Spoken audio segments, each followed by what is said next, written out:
memang ini fenomena yang unik ya, sebenarnya menyalahi etika di masyarakat kita,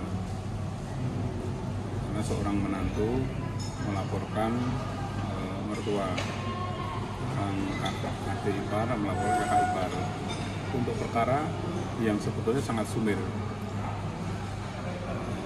Dalam kasus di mana Bu Yeni Sulistiawati umur 78 tahun dijadikan terdakwa melakukan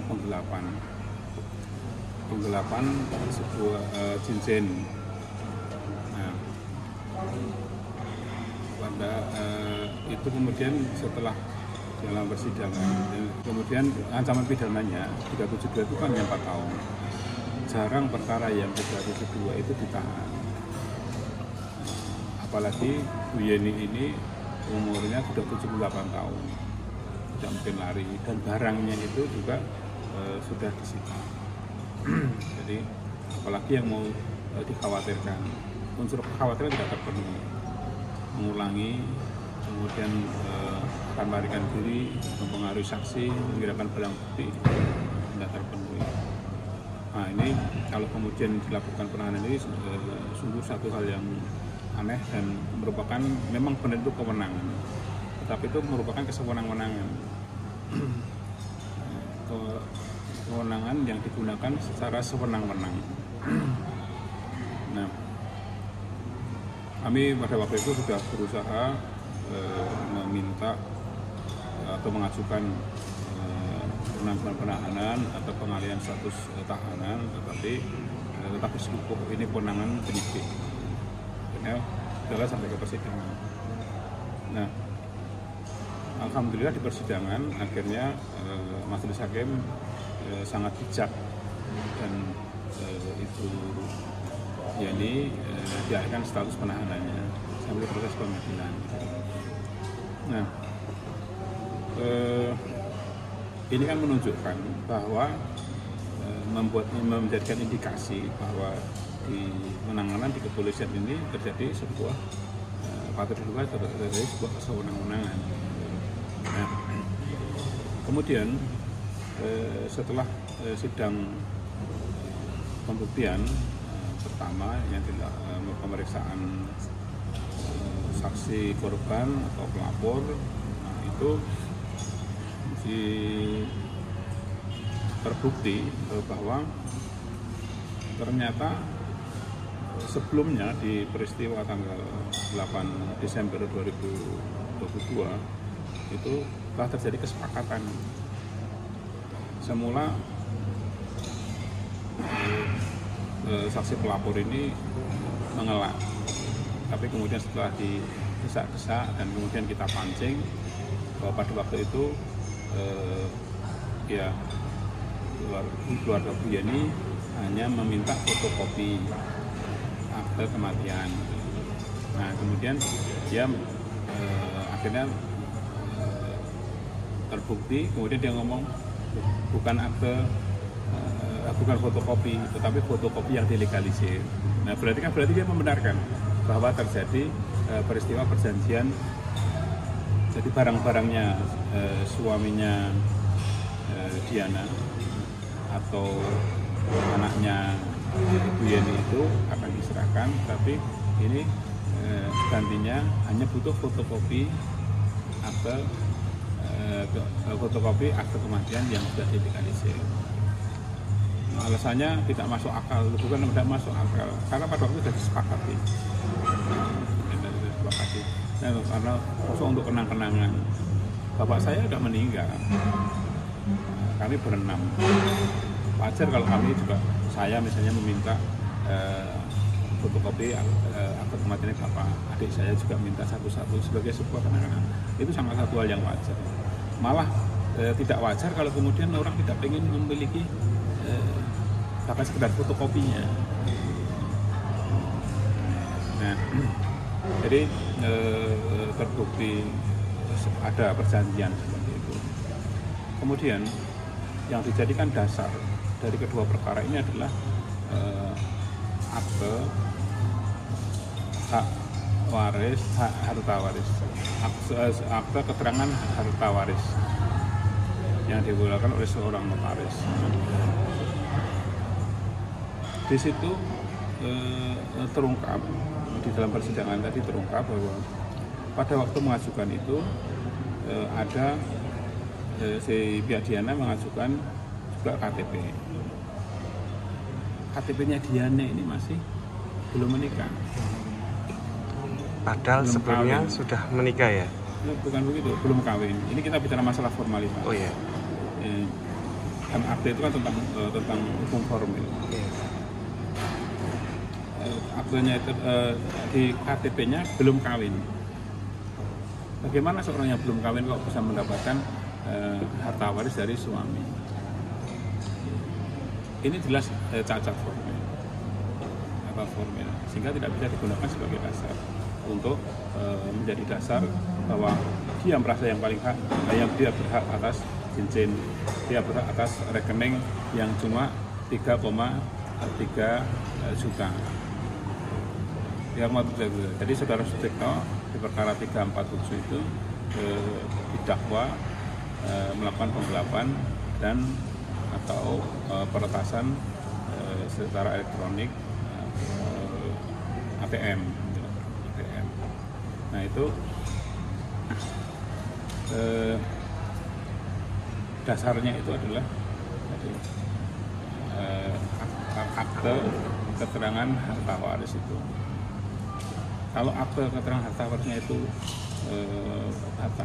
tidak sah secara formil, maka tidak bisa digunakan.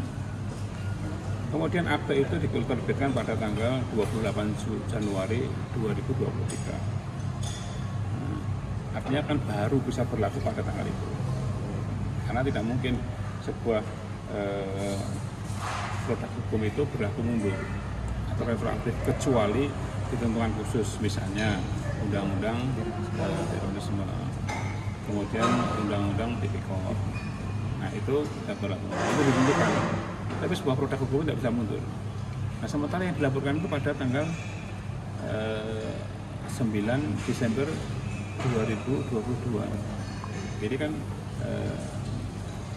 menyalahi asas hukum dan kepastian hukum, sehingga ini tadi terbukti bahwa ada hal seperti itu. Kemudian bahwa saudara Sutikno didakwa telah meretas ATM. Nah, saudara Sutikno ini ada wasiatnya, yang tadi semua di persidangan semua kaget, hakim juga kaget, jaksa kaget, saksi pelapor juga kaget bahwa ternyata ada wasiatnya untuk mengambil ATM itu. Cuma disuruh menyisakan 1 juta oleh saudara Subroto almarhum itu. Diberikan nomor PIN-nya. Kita buktikan tadi. Ini HP-nya. HP-nya udah lama itu memang kita simpan. Nah, kita tunjukkan. Jadi diberikan secara langsung ya lewat WA. Ya, lewat secara langsung. Ini terus tadi Hakim juga memperhatikan. Ternyata seperti ini. Nah, ini saudara Sutikno itu tadi juga sudah terungkap di persidangan.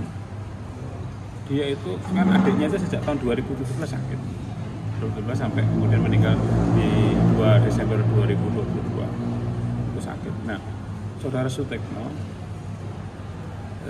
itu sudah membiayai adiknya itu 1,5 miliar, kurang berapa, mungkin kurang 1 juta atau berapa. Tapi selama ini yang diberitakan disampaikan ke media massa, saya tidak menyalahkan media massanya, tapi media massa kan hanya menyampaikan apa yang disampaikan oleh yang bicara. Disampaikan di media massa bahwa semua yang membiayai adalah saudara D itu. Nah, tapi ternyata tadi di kali persidangan bahwa saudara D itu hanya membiayai sekitar 100, sementara saudara D itu hampir 1,5 miliar, 499 kalau tidak salah. Nah, itu terungkap seperti itu. Nah ini kan fakta-fakta yang terungkap di persidangan, dan makanya tadi kami mengajukan ke majelis hakim majelis hakim karena ternyata yang dijadikan kerugian itu yang berada di berkasnya di majelis itu hanya 3,3 juta dan perkaranya sudah terang benderang seperti ini. Maka kami memohon karena untuk menahan seseorang itu butuh biaya yang besar. Kita tidak ingin kemudian dituduh atau dinilai oleh masyarakat bahwa merugikan keuangan negara, menghambur-hamburkan keuangan negara untuk hal yang sangat tidak signifikan. Kami tadi memohon agar ini dialihkan penahanannya gitu. Ya, diselesaikan dengan kekeluargaan ya harapannya atau seperti apa? Kalau dengan keluarga sebenarnya kita sudah berusaha untuk dengan kekeluargaan. Oh iya, di perkara 536 ya. 346. Ya, 346. Ya, itu yang Bu Yeni itu kan sudah terungkap juga bahwa ketika di Polsek itu kan sudah dimediasi, artinya di masa yang sekarang sedang itu kan di restoratif justice, keadilan restoratif itu. Nah, sudah diakui sendiri oleh pihak pelapor saudara D itu bahwa barang itu sudah dibawa, tapi dia tidak mau menerima, alasannya sudah terlalu lama. Berarti kan tidak ada niatan untuk menuntut. Dan saking bingungnya Ibu Yeni itu dan keluarganya mau dititipkan dikonsinyasikan di pengadilan. Di pengadilan, pengadilan tidak mau menerima karena memang prosedurnya sekarang ini tidak bisa kemudian mengkonsinyasikan begitu saja, tidak bisa, harus melalui gugatan. Ada gugatan, kemudian karena ada untuk memenuhi prestasi, maka prestasinya itu dititipkan. Ini kan terjadi masalah bahan prestasi kan tadi, yang tadi ada perjanjian, sini menyerahkan barang-barang, yang ini menyerahkan fotokopi yang dilegalisir akte kematian saudara Subroto. Itu yang Bu Yeni adalah menerima dari Subroto. Oh iya, Bu Yeni ini kan hanya menerima dari Subroto. Jadi kalau dalam tindak pidana kan pelakunya ini dari siapanya harus jelas, barang itu dapat dari siapa, kemudian ini caranya bagaimana. Kalau ini kan yang menyerahkan kan saudara Subroto, mestinya saudara Subroto harus jadikan tersangka dulu baru saudara ada Ibu Yeni. Terkait dengan somasi, dia mengatakan 4 kali meminta. Ini terjadi kontradiktif apa yang disampaikan oleh saudara D itu. Jadi pada waktu pertemuan di 8 Desember di rumah makan Palem Asri itu hanya menanyakan, bukan meminta. Kemarin begitu dia. Terus kemudian di hari ke-49 peringatan kematian itu juga menanyakan saja, bukan meminta. Diakui sendiri, kami tidak meminta. Tapi kemudian di tempat yang lain dia ngomong sudah menagih selama 4 kali, termasuk mereka itu berarti dengan somasi 2 kali. Somasinya ini terjadi hal yang aneh kalau dikatakan 2 kali, padahal harinya tanggalnya sama, tanggal 7 Juni 2023 sama tanggalnya. Bagaimana dikatakan 2 kali? Dan somasi itu tidak ada surat kuasa, jadi tidak tahu siapakah yang melakukan ini. Setidaknya ada fotokopinya lah, kalau bukan aslinya ada fotokopinya dilampirkan begitu. Itu kami ini para advokat ini kan tidak bisa berbuat kalau tidak ada surat kuasa. Tidak ada kalau tidak ada bukti surat kuasa lah. Dalam hal ini tidak ada bukti surat kuasa, itu tidak ada. Sehingga apakah itu dianggap sebagai somasi? Tidak terpenuhi unsur somasi. Tidak terpenuhi unsur somasi. Apalagi tanggalnya semuanya sama. Itu kan aneh, dianggap sebagai 2 kali somasi, aneh sekali. Maka kedua-duanya ini menurut kami ini hanya sebuah kriminalisasi, kemudian seakan-akan ini terpenuhi unsur. Nah ini memang pakem di hukum positif itu kan seperti itu. Ada sebuah peristiwa, potong satu kecil begini yang sudah kira-kira terpenuhi unsurnya. Nanti kalau misalnya sampean punya istri, kemudian dibawa ke bidan, tiba-tiba karena nggak segera lahir, kemudian disobek gitu, wah nanti yang kan, loh kok disobek, wah ini pidana ini. Iya pidana, kalau mau diambil seperti itu, pidana itu, penganiayaan itu. Kalau mau diambil seperti itu. Tapi kan hukum itu kan tidak bisa dilihat sesempit itu gitu. Hukum tidak sesempit itu. Ini yang tadi juga saya sampaikan di depan tadi kan tentang keprihatinan saya dengan peristiwa ini. Ada seorang jadi sekarang itu hukum digunakan untuk ngakali sebuah peristiwa yang akhirnya justru merusak budaya. Budaya kita itu budaya musyawarah, budaya setepos liro, yang muda menghormati yang tua sayang kepada yang muda, kan begitu. Ini kan enggak. Dan yang saya herankan di Jombang ini juga ada beberapa kasus yang mirip, anak melaporkan bapak. Jadi dalam waktu dekat ini akan ada 2 perkara ya di pengadilan. Alhamdulillah saya tidak menangani itu, saya mungkin sudah selesai ya, saya tidak ngurusi di Jombang lagi. Ini sungguh sangat memperhatikan. Hukum digunakan untuk merusak budaya. Padahal tujuannya hukum itu adalah tool of social engineering, sebagai alat untuk fungsinya adalah sebagai alat untuk merekayasa sosial agar terjadi kehidupan yang lebih baik. Kalau perkara ini menurut kami ini harus diputus bebas. Baik Ibu Yeni dalam perkara 372 karena terbukti tadi bahwa itu ternyata sudah ada perjanjian sebelumnya. Berarti masalah bahan prestasi.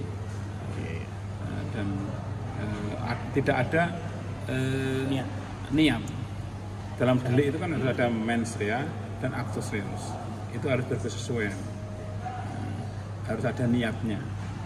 Nah, Bu Yeni kan tidak ada niatnya untuk menguasai. Walaupun juga sudah dikasihkan. Si Diananya yang nggak mau. Itu diakui di dalam persidangan kemarin. Nah, kemudian juga sampai berusaha ke pengadilan. Dalam perkaranya si Sutekno juga begitu. Sebenarnya juga begitu. Ini harus bebas. Sutekno yang sudah jadi seorang ahli waris itu kan mempunyai kewajiban sesuai dengan pasal 1100 KUH Perdata itu mempunyai kewajiban untuk membayar utang-utang, melaksanakan wasiat dan beban-beban lain. Beban-beban lain setelah meninggal itu setelah ini dilaksanakan utang dan wasiat dilaksanakan apa?